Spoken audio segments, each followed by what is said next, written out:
Ele era um fantasma em sua própria vida. Um homem que comandava salas de reuniões e movia mercados com uma única palavra. Ainda ele procurava por um sussurro de seu passado nos mais improváveis dos lugares. Por 30 anos, o bilionário Alastair Finch tinha realizado o mesmo ritual.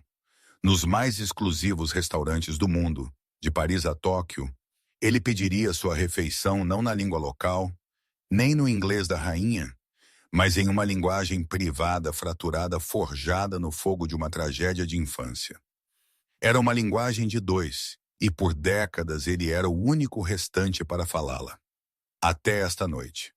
Em um canto tranquilo de Nova York, uma jovem garçonete ouviria sua história de fantasma. E com uma simples nota manuscrita, ela provaria que alguns ecos nunca verdadeiramente desvanecem. Alastair Finch não andou em uma sala. Ele a consumiu. O ar mesmo parecia deferir a ele dobrando ao redor das linhas afiadas, impecáveis de seu terno Tom Ford. Esta noite a sala era do Ethelgard, um bastião de dinheiro antigo e nova cozinha aninhado em um canto silencioso do Upper East Side de Manhattan. O chefe, um homem chamado Justin, que se orgulhava de sua imperturbabilidade, sentiu um tremor familiar de ansiedade enquanto ele conduzia o Sr. Finch à sua mesa preferida, mesa 12, isolada em uma alcova com uma vista do jardim do pátio privado, uma vista Alastair nunca uma vez reconheceu. Boa noite, Sr. Finch. Uma honra como sempre, Justin murmurou sua voz, uma sinfonia praticada de deferência e confiança. Alastair ofereceu um aceno curto, seus olhos cinza ardósia já escaneando a sala, não com interesse, mas com o instinto de um predador para avaliar território. Ele era um homem em seus 50 e poucos anos, seu cabelo um distinto prateado nas têmporas, seu rosto uma máscara bonita, mas severa, esculpida de anos de decisões implacáveis. Ele era o CEO da Finch Global, um conglomerado com tentáculos em tudo desde tecnologia aeroespacial e private equity. Seu patrimônio líquido era um número tão vasto que tinha se tornado uma abstração, uma manchete, um mito. Mas o mito foi construído sobre uma fundação de profunda, roedora vazio. Ele dispensou Justin com um movimento de seu pulso. Ele não queria a lista de vinhos. Ele não queria os especiais. Ele queria o ritual para começar. Para Alastair, estes jantares não eram sobre comida. Eles eram uma sessão. Uma desesperada, 30 anos longa tentativa de contatar um único fantasma. Uma jovem garçonete se aproximou seus passos, hesitante. Ela era nova, Alastair podia dizer. Os veteranos o conheciam a estranha, desconfortável performance que estava prestes a se desenrolar. Eles ficariam lá, seus sorrisos profissionais, tensos enquanto ele falava seu disparate, e então educadamente pediriam a ele para repetir seu pedido em inglês. Esta parecia diferente. Ela era jovem, talvez em seus 20 e poucos anos, com uma cascata de cabelo escuro, rebelde amarrado para trás em um nó simples. Seu uniforme, embora limpo, era um tamanho muito grande, como se ela estivesse encolhendo dentro dele.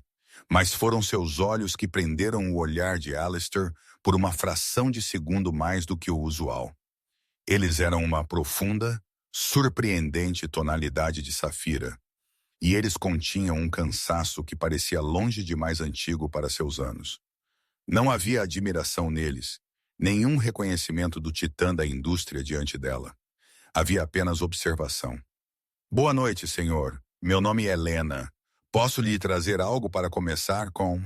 Sua voz era baixa e clara, sem o entusiasmo fabricado de seus colegas. Alastair ignorou a gentileza. Ele endireitou sua coluna, uma mudança sutil que o fez parecer ainda mais imponente. Ele pigarreou e inclinou-se ligeiramente para a frente. Este era o momento.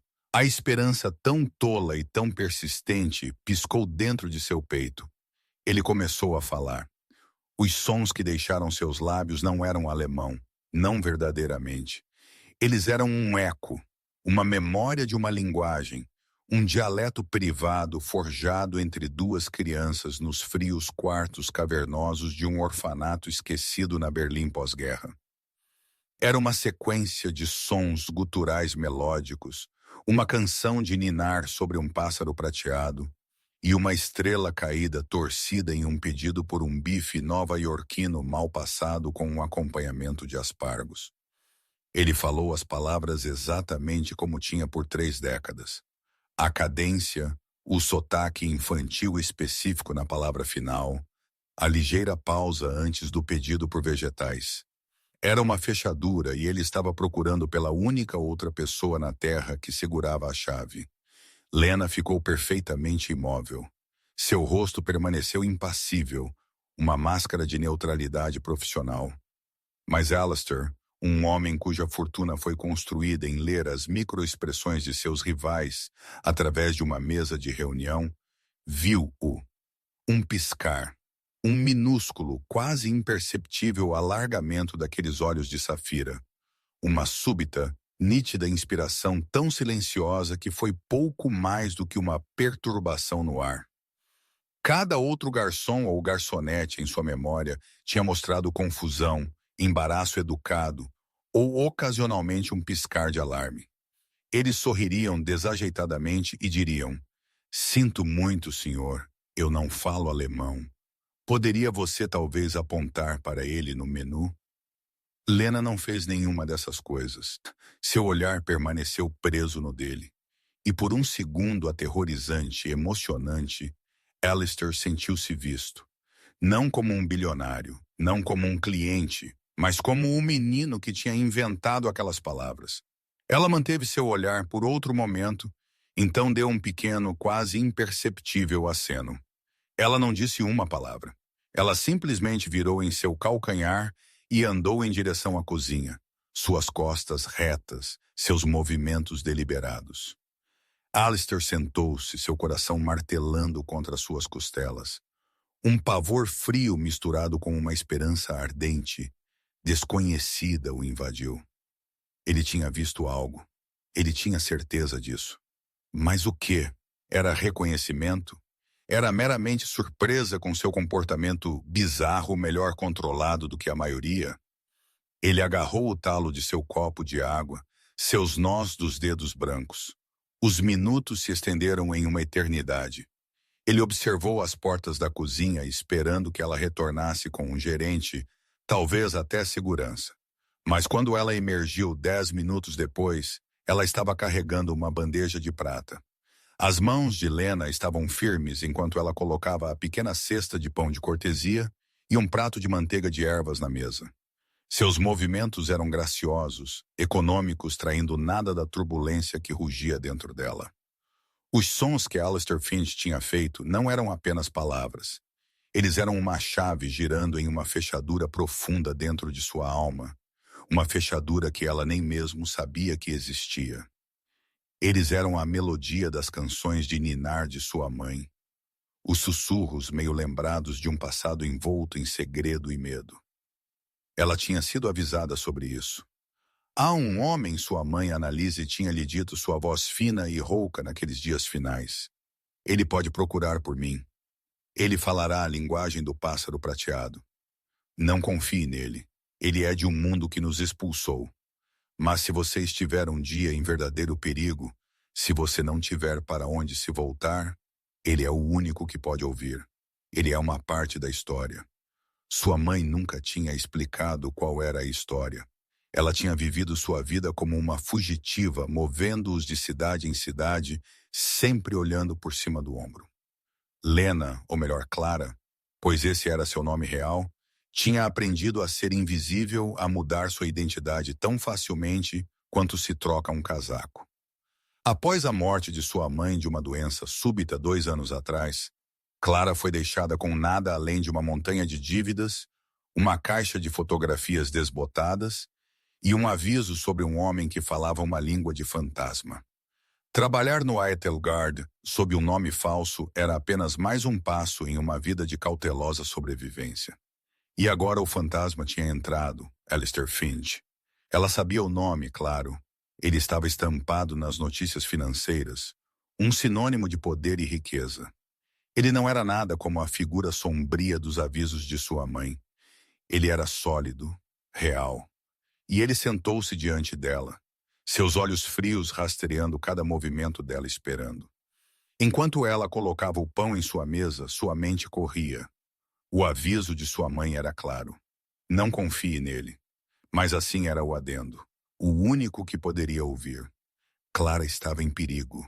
Não um físico, mas um lento, esmagador. As contas médicas da doença de sua mãe eram um peso que ameaçava afogá-la. Ela estava sozinha, verdadeira e completamente sozinha. Em seu bolso do avental, seus dedos roçaram contra o pequeno bloco de notas e uma caneta. Uma decisão rápida e perigosa cristalizou em sua mente. Não falaria as palavras de volta para ele. Isso seria muito direto, muito revelador. Mas ela tinha que responder. Ela tinha que saber se ele era o homem da história. Ela encontrou o olhar intenso de Alistair. Seu pedido foi feito, senhor. O chefe está preparando-o agora. Sua voz era uma fachada calma. O rosto de Alistair apertou com decepção. Não era nada, então. Apenas uma jovem mulher com melhor compostura do que a maioria. O peso familiar do fracasso assentou de volta em seus ombros. Ele era um tolo perseguindo a memória de uma criança em um mundo que há muito tinha seguido em frente. Ele pegou seu copo de água, preparando-se para suportar outra refeição silenciosa, solitária. Mas Lena não tinha se movido. Ela demorou perto da mesa, sua cabeça ligeiramente curvada. Com uma graça tranquila, ela rasgou uma pequena folha de seu bloco de notas de garçonete. Ela colocou o pedaço de papel dobrado na toalha de mesa de linho branco, ao lado de seu garfo de prata. Então ela falou a segunda metade da frase. Não a rima que ele tinha proferido, mas a resposta. Ela não a falou em voz alta. Ela a escreveu. No pequeno pedaço de papel em letra cursiva caprichada, estavam palavras que não tinham significado em nenhuma língua conhecida. Ainda assim, elas eram tão familiares para Alistair quanto seu próprio nome. Era o segundo verso da canção de Ninar. O pássaro prateado voa para casa finalmente para onde a estrela caída é lançada. Não era uma tradução. Era a resposta, a senha, a outra metade de sua alma. Alistair Finch congelou. O copo de água em sua mão parou a meio caminho de seus lábios. O ar em seus pulmões virou gelo. Por 30 anos ele tinha enviado um sinal para o vazio e pela primeira vez o vazio tinha respondido. Sua mente, uma máquina finamente ajustada que processava negócios de bilhões de dólares e aquisições hostis, parou completamente. Todo o barulho, toda a ambição, todo o peso esmagador de seu império desapareceram, substituídos por um silêncio singular e ensurdecedor. Ele encarou a nota. O L em laço. O F elegante. Era a caligrafia de um estranho. Ainda assim, ela transmitia uma mensagem da parte mais profunda de sua própria história. Ele lentamente levantou seus olhos do papel para a garçonete. Lena, ou quem quer que ela fosse, encontrou seu olhar. Pela primeira vez, sua máscara profissional escorregou. Em seus olhos de safira, ele viu não a deferência de uma empregada, mas um reflexo de seu próprio choque, seu próprio medo e uma profunda tristeza compartilhada. Era o olhar de alguém que também sabia a história do pássaro prateado. Sem outra palavra, ela virou e se afastou, desaparecendo no ecossistema agitado do restaurante. Deixando Alistair Finch sozinho em sua alcova, um titã do mundo moderno tornado completamente imóvel por algumas palavras em um pedaço de papel. Ele não viu o Bife quando chegou. Ele não ouviu Justin perguntando se tudo estava à sua satisfação. Ele apenas sentou lá encarando a nota, enquanto o fantasma que ele tinha estado perseguindo por uma vida finalmente terrivelmente começou a tomar forma. O resto da noite foi um borrão para Alistair. Ele pagou a conta exorbitante em dinheiro, deixando uma gorjeta que poderia ter coberto o aluguel da jovem garçonete por um ano, e partiu sem tocar em sua comida. Sua equipe de segurança, um par de homens estoicos liderados por seu chefe de segurança. David Brown, um ex-operativo das forças especiais, ficou surpreso com sua partida abrupta. Lar, Sr. Finch, David perguntou, segurando a porta do Maybach blindado aberta. Não. A voz de Alistair estava rouca. Descubra tudo o que puder sobre uma garçonete no Ethel Guards. Nome Helena, início dos 20. Cabelo escuro. Olhos azuis. Eu quero saber onde ela mora, de onde ela é. Quem é sua família. Eu quero saber o que ela comeu no café da manhã esta manhã. Use qualquer recurso necessário. Eu quero a informação antes da meia-noite. David, um homem acostumado a pedidos estranhos e exigentes, simplesmente acenou. Entendido, senhor. Pelas próximas poucas horas, Alistair andou pelo chão de seu apartamento cobertura com vista para o Central Park. O espaço expansivo, geralmente um símbolo de seu sucesso, parecia uma gaiola. A nota estava em sua mesa de mármore, alisada sob um peso de papel de cristal, parecendo impossivelmente pequena e frágil na vasta sala silenciosa. O pássaro prateado voa para casa finalmente. Quem era ela? Como poderia ela possivelmente saber aquelas palavras? Sua irmã Annalise. Poderia ser ela? Ele tirou uma fotografia gasta em preto e branco de sua gaveta da mesa. Mostrava duas pequenas crianças sujas amontoadas em um pátio sombrio.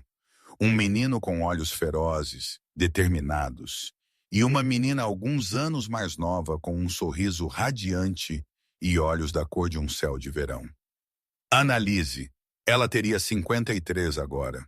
A garçonete era uma criança, uma filha, uma neta. As possibilidades giravam em sua mente, cada uma mais implausível e mais dolorosa do que a última. A história oficial, aquela alimentada a ele pelos administradores de rosto severo, quando ele foi finalmente adotado por uma família militar americana, era que Annalise tinha sucumbido a uma febre que varreu o orfanato um ano depois que ele partiu. Ele tinha lamentado, mas uma parte dele, a parte teimosa, intuitiva que o tinha feito um bilionário, nunca tinha verdadeiramente acreditado nisso. A falta de um túmulo, os registros ausentes, as respostas evasivas, tudo parecia uma mentira. Seu ritual era um testamento a essa descrença. Uma oração desesperada para que ela tivesse de alguma forma sobrevivido. Pouco antes da meia-noite, seu telefone zumbiu. Era David. Temos um problema, senhor. Ou melhor, um mistério. Explique. Alistair comandou sua voz tensa. A garçonete, Lena, não existe. O número de segurança social que ela forneceu ao restaurante é falso. Ele pertence a uma mulher falecida de Ohio. O endereço que ela listou é uma caixa postal no Bronx. Ela é paga em dinheiro, trabalha em turnos duplos e, de acordo com seus colegas de trabalho, ela se mantém inteiramente para si. Ela é um fantasma. Ela bateu o ponto 1 hora atrás e a perdemos no metrô na Rua 96. Ela sabe como desaparecer. O coração de Alistair afundou, então endureceu. Um fantasma? Claro, isto não ia ser fácil. Você conseguiu alguma coisa? Temos uma foto da câmera de segurança do restaurante. Estamos rodando o reconhecimento facial agora. Mas se ela viveu fora da grade, pode não render nada. Há mais uma coisa, senhor. Quando ela saiu esta noite, ela deixou cair algo. Um de meus homens o recuperou do beco atrás do restaurante. O que é? Uma chave. Uma pequena chave de latão à moda antiga, presa a uma fita azul desbotada. A respiração de Alistair engasgou. A chave da caixa de música, ele sussurrou, a memória o atingindo como um golpe físico. A pequena caixa de madeira que sua mãe lhes tinha dado antes de ela desaparecer. Annalise tinha guardado a caixa, ele tinha guardado a chave. Eles tinham prometido usá-la para se encontrar se eles fossem um dia separados. A voz de Sir David estava carregada de preocupação. Diga ao seu homem para ficar onde está. Eu sei onde ela está indo. Envie-me o endereço. O endereço que David enviou era para um pequeno cemitério esquecido no Queens, um dos mais antigos da cidade. Alistair dirigiu a si mesmo o Maybach, sentindo-o alienígena e ostentoso, enquanto ele navegava pelas ruas tranquilas, em ruínas. Ele encontrou os portões do cemitério destrancados e entrou na cidade silenciosa dos mortos. Uma única luz queimava na pequena casa do zelador perto da entrada. Ele andou ao longo do caminho sinuoso, os nomes e datas nas lápides borrando na fraca luz da lua. E então ele a viu. Ela estava em pé diante de um simples túmulo não marcado no canto mais distante do cemitério. Seus ombros caíram. A chave com a fita azul estava apertada em sua mão. Ele se aproximou lentamente, seus sapatos de couro caros, sem fazer som na grama úmida. Era da minha mãe. Ela disse sem se virar. Sua voz era diferente agora, despojada de seu verniz profissional, crua, com uma tristeza que parecia sem fundo. Ela está enterrada aqui. Seu nome era Annalise. O nome atingiu Alistair com a força de um golpe físico. Ele tropeçou, pegando-se em uma lápide próxima. Annalise morta. A esperança que tinha acendido nele apenas horas atrás foi extinta, deixando para trás uma dor mais profunda do que qualquer que ele já tinha conhecido. Ela morreu 2 anos atrás. A jovem continuou finalmente virando-se para encará-lo. Seus olhos de safira, tão parecidos com os da fotografia, estavam brilhando com lágrimas não derramadas. Ela me contou sobre você, sobre a rima. Ela me fez prometer nunca te procurar. Ela disse que você era parte do mundo que a quebrou. A quebrou. A voz de Alistair era um sussurro rouco. Que aconteceu com ela? Eles me disseram que ela morreu. No orfanato. A jovem deu uma risada amarga e vazia. Eles mentem. O mundo em que você vive é construído sobre mentiras. Meu nome não é Lena, é Clara. E minha mãe, sua irmã, não morreu de febre. Ela foi vendida.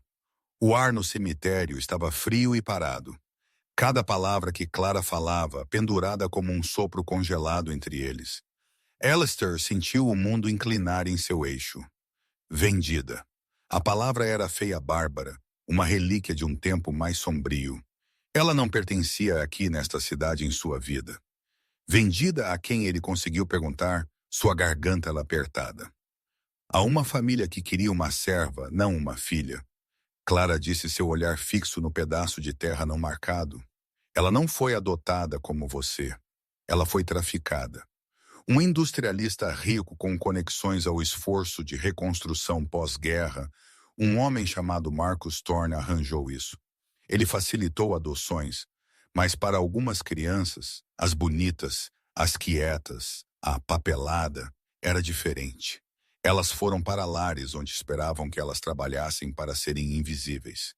Annalise tinha 10 anos. Alistair sentiu uma onda de fúria fria. Marcus Thorne, ele conhecia isso, talvez. Thorne tinha sido um sócio júnior na firma que tinha representado os interesses comerciais de seu próprio pai adotivo na Europa.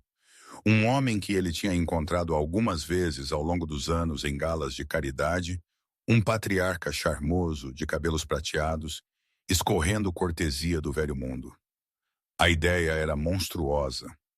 Clara continuou sua voz, uma narrativa monótona de dor lembrada. Ela viveu com eles por 6 anos. Eles não eram fisicamente cruéis de uma forma que deixasse marcas, mas era uma prisão de silêncio e servidão. Ela era o fantasma na casa deles. Quando ela tinha 16, ela fugiu. Ela passou anos em movimento, sempre com medo de que Thorne ou a família a encontrassem. Ela aprendeu a ser outra pessoa, a não deixar rastro. Essa é a vida que ela me ensinou. Ela finalmente olhou para ele, seus olhos procurando seu rosto. Ela estava com tanto medo. Mas ela também se lembrou de você. Ela se lembrou da rima, da chave, da promessa.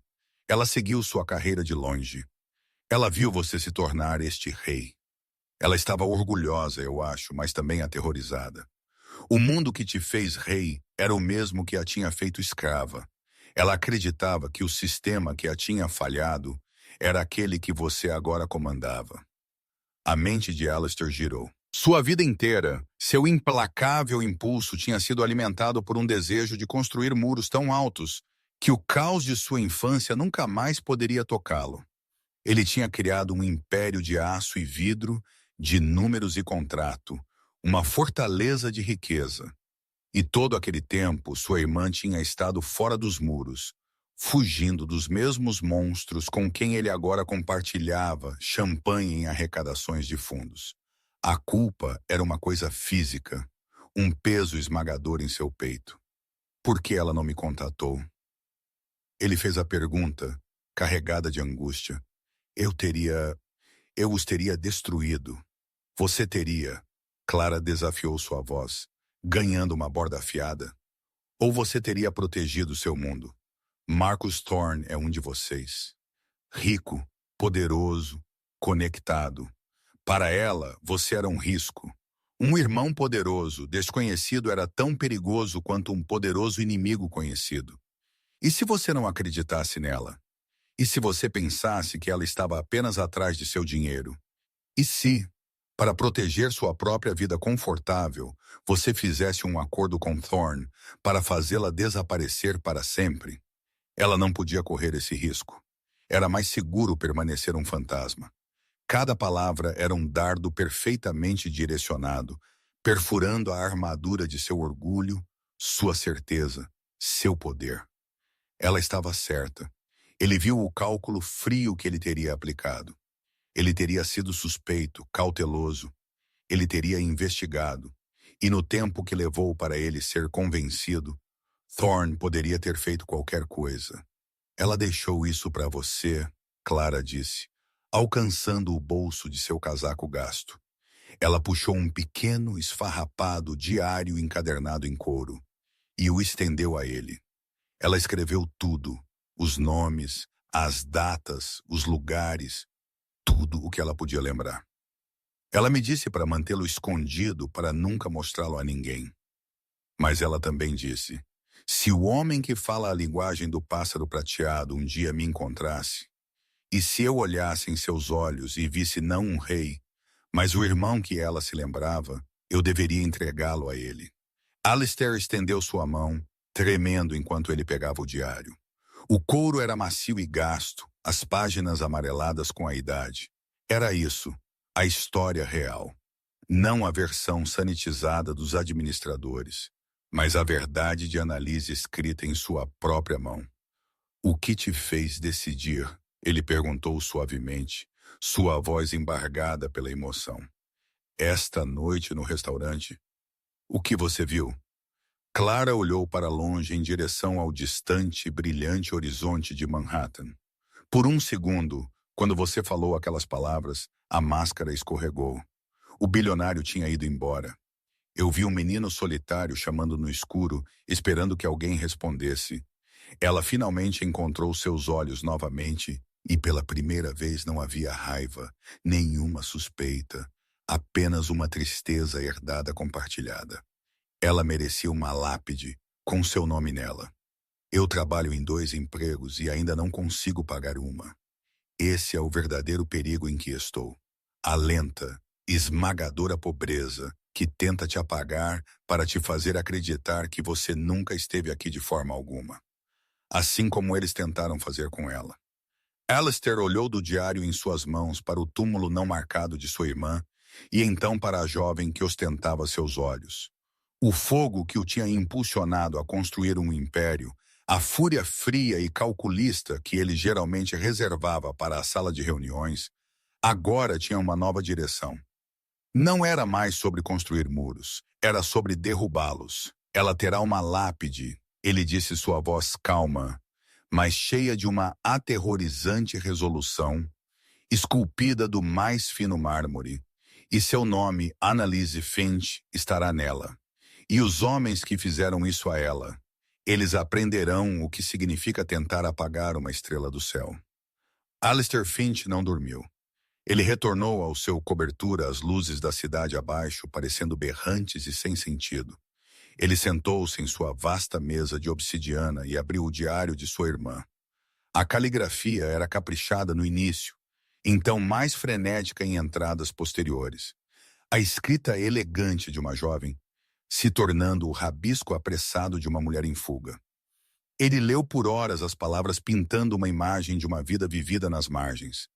Ele leu sobre a fria solidão da propriedade Thorne, a fria polidez da senhora Thorne, que a tratava como um pedaço de mobília, o olhar lascivo de seu filho mais velho. Ele leu sobre sua fuga, as noites passadas em abrigos, o medo constante, a sucessão de empregos de baixo salário, a dignidade tranquila com que ela navegou o mundo que tinha tentado descartá-la.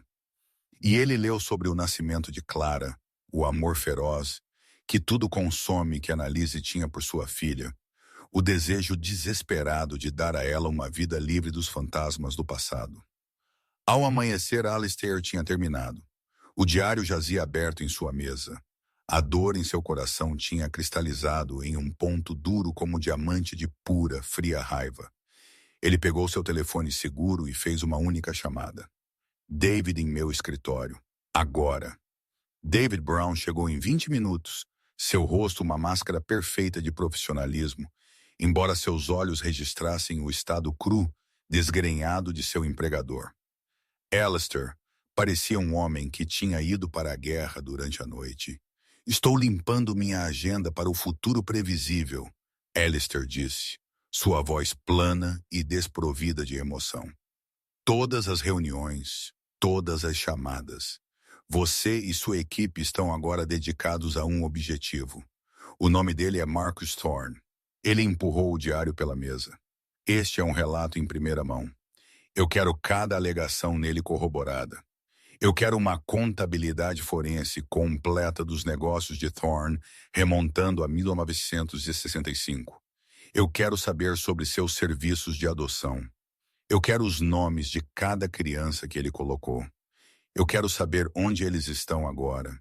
Eu quero saber sobre suas finanças, suas conexões políticas, sua vida privada. Eu quero saber todo o segredo que ele já guardou, cada esqueleto em seu armário. Estou autorizando um orçamento ilimitado. Use o que e quem você precisar. Legal, extra legal, eu não me importo. Queime o mundo dele até o chão. David pegou o diário, sua expressão inalterada. Ele tinha visto Alistair Finch com raiva. Ele o tinha visto implacável, mas ele nunca tinha visto isso. Isso era algo primordial. Entendido, senhor. E a garota, Clara? Ela é minha sobrinha, Alistair. Declarou as palavras sentindo-as tanto estranhas quanto profundamente certas. Ela é um tentilhão. Você lhe dará o mesmo nível de proteção que você me dá. Tire-a daquele apartamento degradado em que ela mora. Coloque-a em uma suíte no Four Seasons, sob uma identidade segura. Diga a ela que é temporário uma precaução. Atribua uma agente feminina discreta para sua segurança pessoal. Não vai querer, mas ela terá. E David, ninguém a toca. Jamais será feito, David disse com um simples aceno. A máquina Fendt Global, uma entidade projetada para a conquista corporativa, foi voltada para um novo propósito singular. A equipe de David de Aix, agentes de inteligência, contadores forenses e hackers de chapéu branco, desceu sobre a vida de Marcus Thorne, uma praga silenciosa. Eles eram fantasmas em sua máquina, peneirando registros digitais, arquivos criptografados e declarações financeiras de décadas. Eles se moveram com velocidade e eficiência aterrorizantes. Dentro de 48 horas, eles tinham encontrado as primeiras rachaduras, irregularidades financeiras em uma fundação de caridade. Thorne administrava uma fundação criada para ajudar órfãos deslocados. Era uma fachada, uma operação de lavagem de dinheiro. Tinha estado funcionando por 50 anos. Eles encontraram contas suíças ocultas, escrituras de propriedades sob empresas de fachada e um padrão de pagamentos que correspondia com as datas da colocação de Annalise. Eles encontraram outros nomes, outras crianças que tinham desaparecido dos registros, apenas para reaparecer como ajuda doméstica não remunerada nos lares dos associados de Thorne. Alguns tinham fugido como Annalise, outros não tinham sido tão sortudos. Uma escura, vasta conspiração de tráfico humano, escondida sob um verniz de caridade filantrópica, começou a emergir. Enquanto isso, Clara foi movida para uma suíte luxuosa com uma vista panorâmica da cidade que ela só tinha visto do chão para cima. Ela estava perplexa com a súbita mudança, a tranquila eficiência da agente feminina chamada Sarah, que era sua sombra constante, o serviço de quarto ilimitado. Alistair a visitava cada noite. Conversas eram forçadas, no início dois estranhos ligados por um fantasma. Ele não lhe contou os detalhes de sua investigação, ele simplesmente ouviu. Ele perguntou a ela sobre sua mãe, sobre sua vida, sobre seus sonhos. Ele aprendeu que ela queria ser botânica, que ela encontrava consolo na lógica tranquila e inflexível do mundo natural. Ele viu vislumbres de sua irmã em sua inteligência feroz, sua independência teimosa e a profunda melancolia que às vezes nublava seus olhos de safira. Pela primeira vez em sua vida, Alistair estava aprendendo a ser algo diferente de um CEO. Ele estava aprendendo a ser um tio. Ele estava aprendendo a ser um irmão 30 anos tarde demais. Uma semana após o início da investigação, David ligou com um avanço. Nós o temos, senhor. É maior do que pensávamos. Thorne não apenas vendia crianças. Ele as usava como alavanca. Ele sabia suas identidades reais. Ao longo dos anos, enquanto algumas dessas crianças, como sua irmã, escapavam e construíam novas vidas, ele as mantinha sob vigilância. Era uma apólice de seguro. Se algum de seus poderosos clientes um dia pensasse em traí-lo, Thorne tinha o material de chantagem supremo, os segredos ocultos de seu passado. Ele sabia onde Annalise estava. Alistair declarou as palavras como gelo. Acreditamos que sim, David confirmou. Encontramos arquivos de vigilância criptografados sobre várias das crianças desaparecidas. Há um arquivo fragmentado rotulado AV. Achamos que é ela. Annalise Vogel, seu nome de nascimento. O arquivo foi acessado pela última vez 2 anos atrás, bem na época em que ela morreu. A implicação era arrepiante. Thorne teve algo a ver com a morte dela. Sua doença súbita não foi tão súbita, afinal. E há mais. David disse, sua voz sombria. Thorne sabe que estamos procurando. Um de nossos rastreamentos digitais foi detectado. Ele está liquidando bens e fazendo preparativos para deixar o país. Ele tem um jato particular de prontidão no aeroporto de Teterboro. Ele não vai a lugar nenhum, Alistair disse, sua voz um rosnado baixo. O tempo para fantasmas e sombras acabou. Marque uma reunião. É hora do Sr. Thorne e eu termos uma conversa. A reunião foi marcada não em uma sala de reuniões, mas em um lugar da escolha de Alistair, o salão cavernoso e vazio da antiga estação de imigração da Ilha Ellis. Alistair tinha mexido os pauzinhos, citando uma doação massiva à sociedade histórica para ter o local liberado para uma visita privada à noite. Era um lugar de começos e fins, um lugar onde identidades eram desfeitas e forjadas. Era o palco perfeito. Marcus Thorne chegou flanqueado por 2 guarda-costas imponentes. Ele estava em seus 80 e poucos anos, mas ainda projetava uma aura de poder inviolável. Ele era alto, ereto como um ariete, com uma juba de cabelo branco perfeitamente penteado e o sorriso predatório de um homem que nunca tinha perdido uma luta. Alistair, meu rapaz. Ele começou sua voz, um barítono suave e culto que escorria com descendência. Cenário bastante dramático. A que devo o prazer? Se isto é sobre aquele empreendimento de mineração no Chile, eu lhe asseguro que minha gente está cuidando disso. Alistair estava sozinho no centro do grande salão, ofuscado pelos tetos altos e abobadados. Ainda assim, ele parecia preencher o espaço completamente. David e sua equipe estavam fora de vista, mas presentes. A ilha inteira estava segura. Não estamos aqui para falar sobre mineração. Marcus, Alistair disse, sua voz ecoando na vasta câmara. Estamos aqui para falar sobre a canção de ninar do pássaro prateado e da estrela caída. O sorriso no rosto de Thorne não vacilou, mas um piscar de algo frio e antigo apareceu em seus olhos. Era o olhar de uma cobra reconhecendo um mangusto. Receio que não entendo. Histórias infantis nunca foram meu forte. Não eram. Alistair deu um passo à frente. Você tinha uma particular afeição por uma menina de 10 anos chamada Anneliese Vogel. Você a arrancou de um orfanato em Berlim em 1968. Você apagou o nome dela dos registros e a vendeu para a servidão. Você chamou de colocação. Eu chamo pelo seu nome real. A compostura de Thorne finalmente rachou. Um músculo se contraiu em sua mandíbula. Estas são acusações ultrajantes, sem fundamento. Calúnia, você não tem provas. Oh, eu tenho provas, Alistair disse, sua voz caindo para um sussurro perigoso. Ele começou a recitar nomes. Os nomes das outras crianças do diário de Anneliese. Os nomes das famílias que os tinham comprado. Números das contas bancárias suíças para onde os pagamentos foram encaminhados. Ele detalhou o esquema de lavagem de dinheiro através da Fundação dos Órfãos com precisão arrepiante. Com cada novo fato, Thorne parecia encolher a fachada do poderoso patriarca, desmoronando para revelar o traficante enrugado e venal por baixo. Isto é espionagem corporativa. Você hackeou meus servidores. É inadmissível.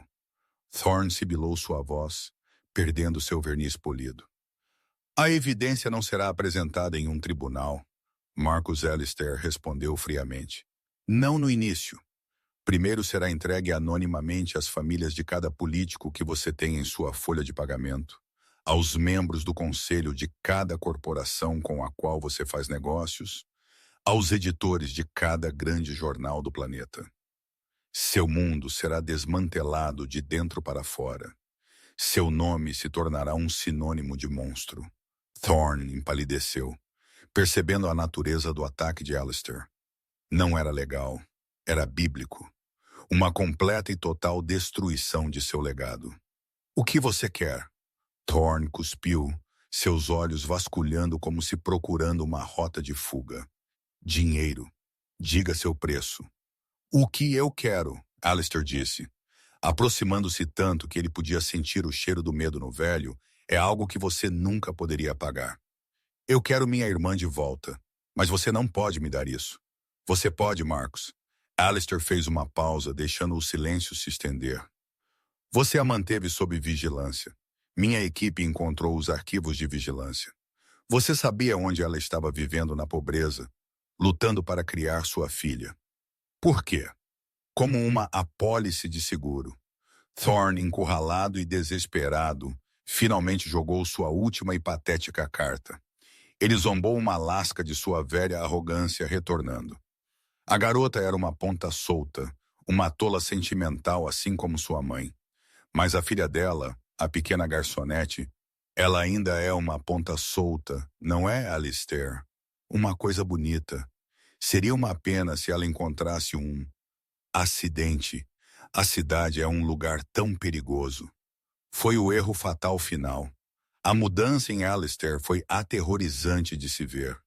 A raiva fria e controlada desapareceu, substituída por algo elemental e vulcânico. Ele não levantou a voz. Ele não precisava. Você acha que pode ameaçar minha família? A voz de Alistair era mal um sussurro, ainda assim ela cortava o ar como vidro estilhaçado. Você acha que tem algum poder restante?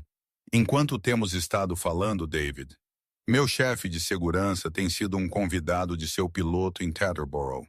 Seu avião está aterrado indefinidamente. Suas contas offshore, que minha equipe tem monitorado por uma semana, foram congeladas 20 minutos atrás por oficiais do Tesouro, agindo sob uma dica anônima sobre financiamento de terrorismo. Os 2 homens parados atrás de você têm estado em minha folha de pagamento desde que você saiu de seu carro. Eles estão agora indo te escoltar para um carro esperando lá fora que te levará para o escritório do promotor federal, onde uma equipe está esperando para ouvir sua confissão completa.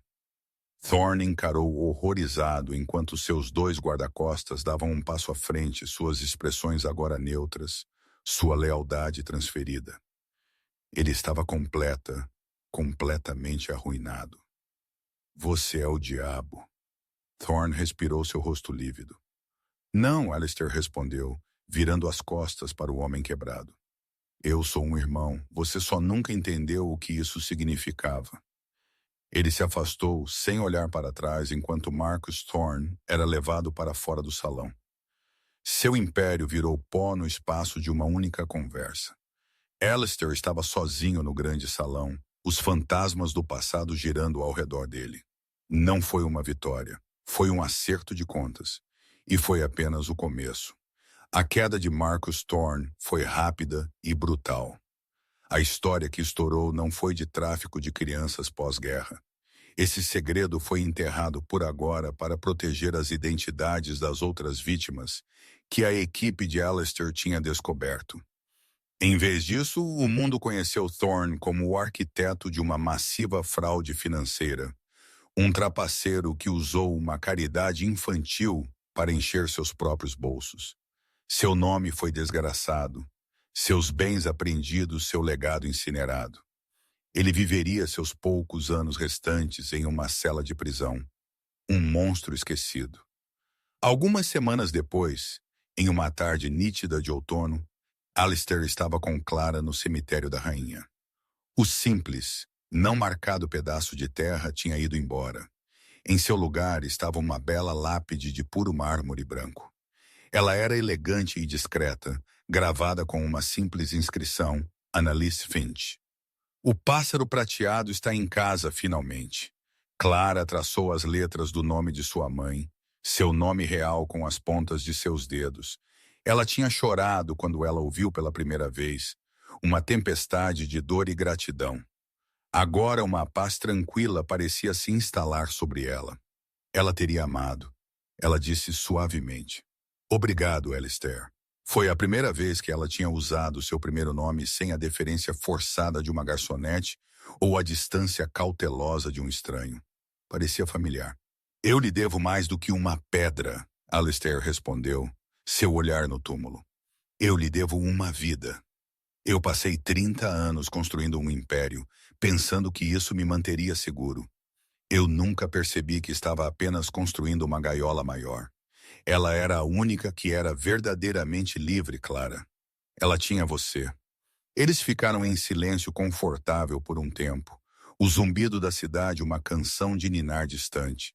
O constrangimento que tinha definido seus primeiros poucos encontros tinha desvanecido, substituído por um vínculo tentativo, frágil. O que você fará agora? Alistair perguntou.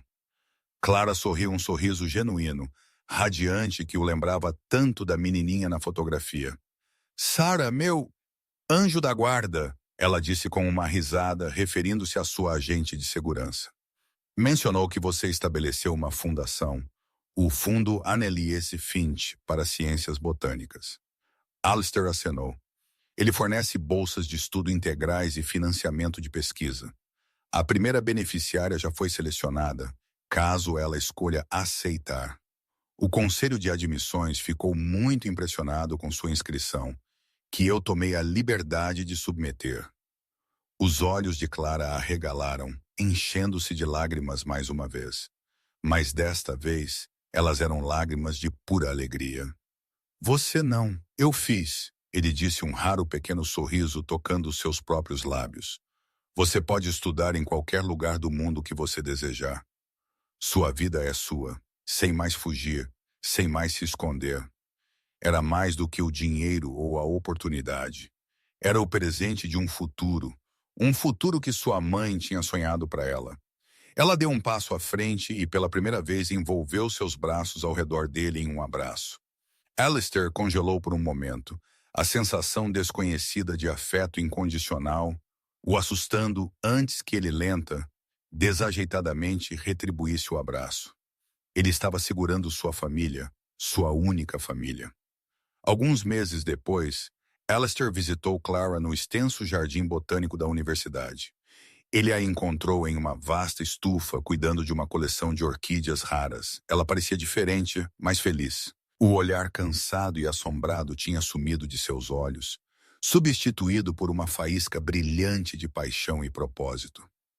Ela estava explicando o intrincado processo de polinização de uma orquídea específica, sua voz cheia de um entusiasmo contagiante. Alistair se viu ouvindo não as palavras, mas o som de sua voz, a alegria nela. Ele não mais realizava seu ritual em restaurantes. A sessão estava terminada.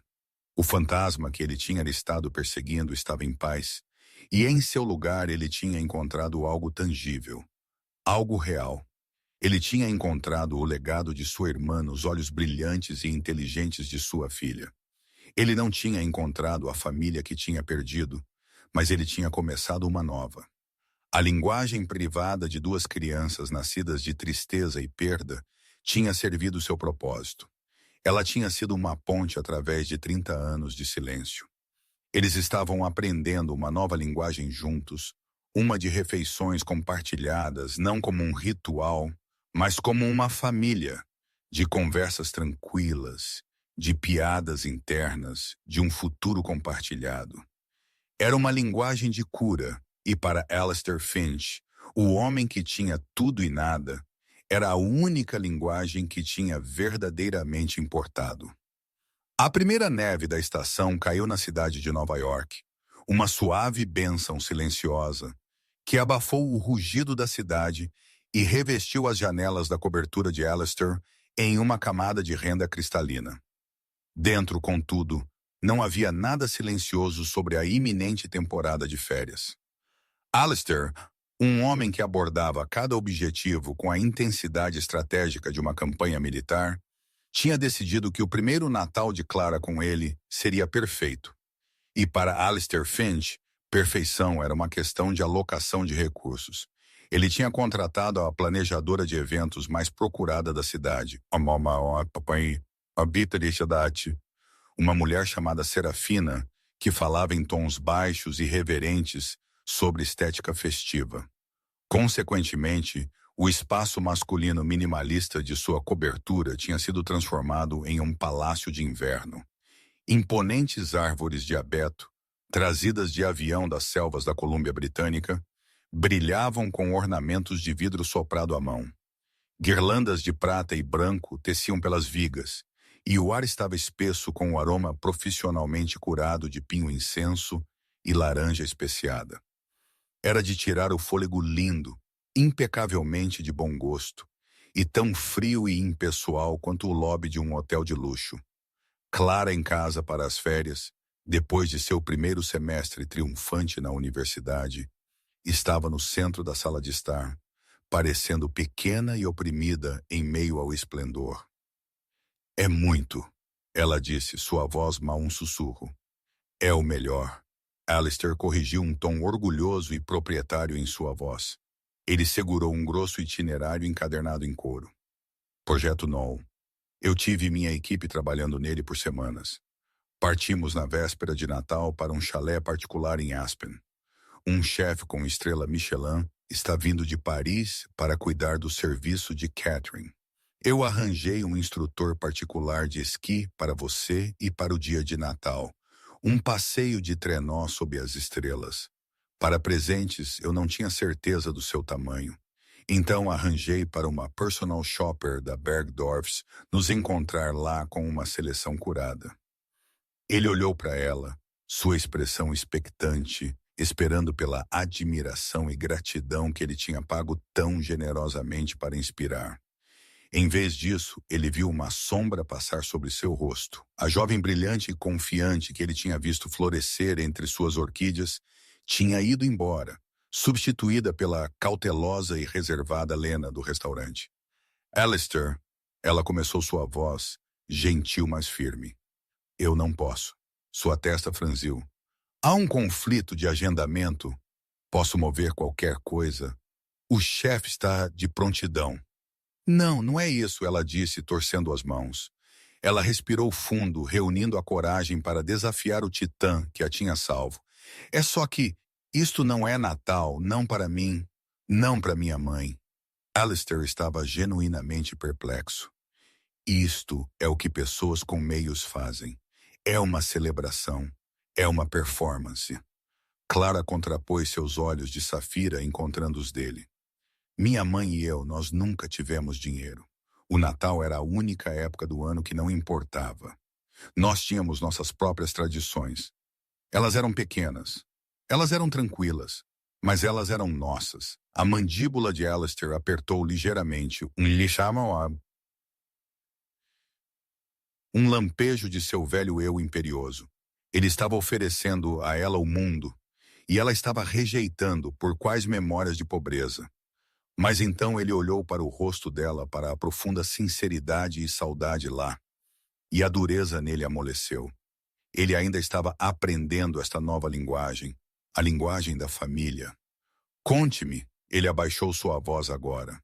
Ele pousou o itinerário encadernado em couro em uma mesa de mármore. O gesto uma pequena rendição. Todo ano Clara começou um sorriso melancólico, tocando seus lábios.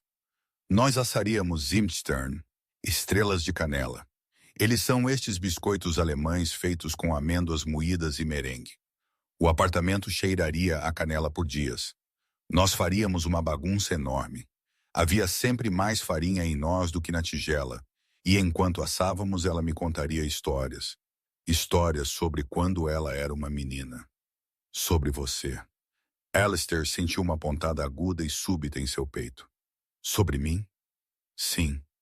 Ela me contou como vocês dois costumavam fingir que as estrelas no céu eram buracos em um grande cobertor escuro, deixando a luz do céu espiar. Ela disse, você era aquele que acreditava que se uma estrela caísse, era porque alguém lá em cima tinha cometido um erro e a derrubado. Era seu trabalho encontrá-la e mantê-la segura. Seus olhos brilharam. Nossos biscoitos não eram apenas biscoitos. Eles eram as estrelas caídas. Nós as estávamos mantendo seguras. O titã corporativo, o homem que movia mercados e desmantelava inimigos, estava em silêncio. Ele se lembrou. Ele se lembrou de uma noite fria. Duas pequenas crianças aninhadas por uma janela de orfanato com corrente de ar, sua respiração embaçando o vidro, enquanto ele contava uma história para distrair sua irmãzinha de sua fome. Ele tinha esquecido aquela história completamente, mas Annalise tinha se lembrado. Ela a tinha guardado segura, polido-a como uma pedra preciosa, e a passou para sua filha.